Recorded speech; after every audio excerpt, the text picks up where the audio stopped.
This is a very special honor. We have so many gifted, excellent teachers at AMDA every year, year in and year out, writers of columns, and educators in so many ways. It's just an honor for me, who I feel more like one of those in the trenches, and yet to have this honor also reminds me of its heritage. Dr. Petit was such a representative of AMDA's priorities on clinical acumen, quality control, and leadership that works through teamwork. And Dr. Petit mentored my mentor, Dr. Monty Levinson, and it was because of Monty that I then became involved in AMDA. So in a sense, I feel like it is a handoff of heritage for me, and indicative of the way in which AMDA's DNA involves not only quality and clinical acumen and leadership, but also training the next generation and bringing them up to understand the importance of what we do in PALTC.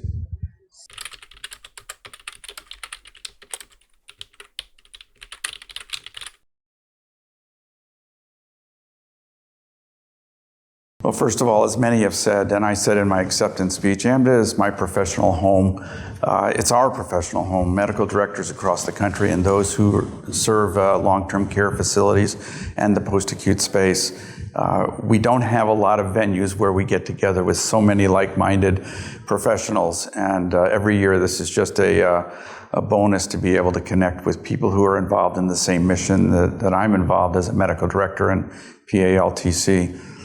Secondly, AMDA cultivates a culture of lifelong learning, and that is just especially important to me because our field is ever expanding, and we're discovering new ways to provide quality and clinical care in our space. And the third point is that we do serve a space in the medical healthcare system that has been neglected. AMDA fills a void. PALTC fills a void between acute care and home care, between acute care and assisted living. And it's very important to have a team around us, an organization around us that can support us in, again, what is an underserved area. And then finally, want to emphasize how important it is to build friendships over the years across the country with members of our professional family.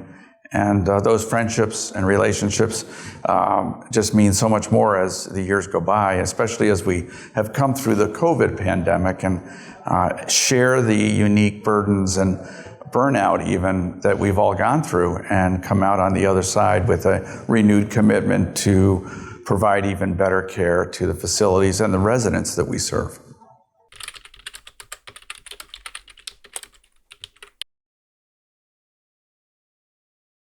Well, as I mentioned, our space in PALTC is unique. It's a silo. Healthcare has become siloed between hospital and outpatient office and home care, and of course, a transitional care, long-term care setting like ours.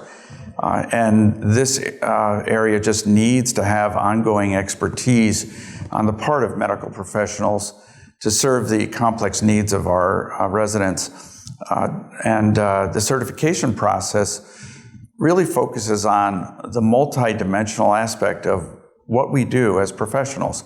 There is the clinical side. There is the need to understand the unique complexity of people with multiple illnesses, what we call multimorbidity, and how to approach that, staying up to date on the latest in clinical care. But we also have the administrative side of medical direction, which requires us to be conversant with ongoing changes in regulations, the important priorities of resident rights, quality improvement activities, and building teamwork among the nursing staff, which brings me to the final role of really what I see as a triad.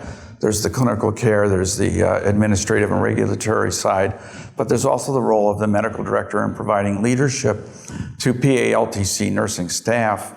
And that's a unique gift and something that we can all grow and learn in how to do better.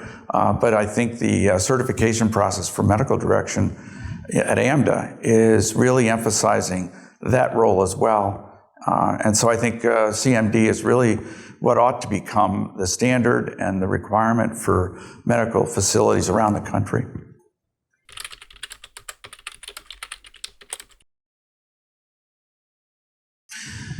Well, I would like to say, Dr. Petit, Jim, how did you survive times of extreme crisis and burden, such as we've been through the last 2 years? And how did you find ways to rest and recharge your energies and learn the lessons from even the burdens and the burnout that so many of us have gone through? I think we would find some fascinating answers, and I think there's even some clues to the answer to those questions in his book. Well, I just want to say thanks to all of you at AMDA. You are my professional home. You are my professional family. And it was a great honor to receive this award and to be nominated for it. I thank those who did so. I thank all of the teachers and mentors at AMDA, starting with Monty Levinson, then the core curriculum faculty, and so many of you. We grow and learn from each other. We teach and learn from one another. And AMDA is just a privilege for me to have as my professional home.